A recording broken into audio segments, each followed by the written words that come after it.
जब कभी बात इन्वेस्टमेंट की आती है तो लोग अक्सर कहते हैं कि SIP शुरू कर लो। SIP यानी सिस्टमैटिक इन्वेस्टमेंट प्लान, जिसके तहत आप हर महीने एक तय रकम किसी म्यूचुअल फंड में निवेश करते हैं। लेकिन क्या आपको पता है कि SIP भी कई तरह की होती है? चलिए जानते हैं कितनी तरीके की होती है SIP और ये कैसे काम करती है।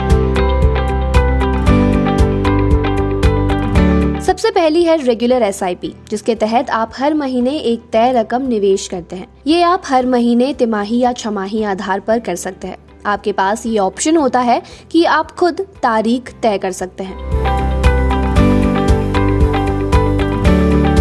इस SIP के तहत आपको एक तय ड्यूरेशन में SIP को बढ़ाने की फैसिलिटी मिलती है। जैसे सालाना आधार पर आप SIP की रकम को बढ़ा सकते हैं। अब मान लेते हैं कि आप हर महीने 10,000 की SIP करते हैं, तो इसके तहत आप उसे हर साल 5% या 10%, जो भी आप चाहे उस दर से बढ़ा सकते हैं। इसके तहत आपका निवेश ऑटोमेटिकली बढ़ता चला जाता है। इसके बाद नंबर आता है फ्लेक्सिबल SIP का, जिसके तहत आप अपनी SIP में कुछ बदलाव कर सकते हैं।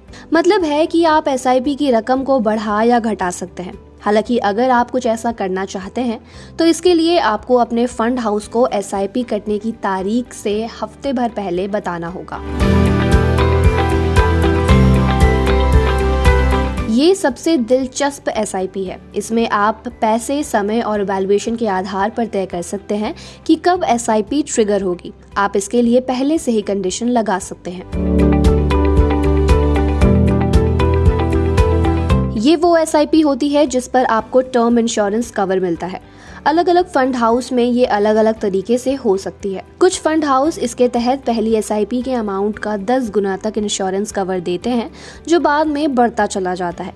ये फीचर सिर्फ इक्विटी म्यूचुअल फंड्स में ही मिलता है।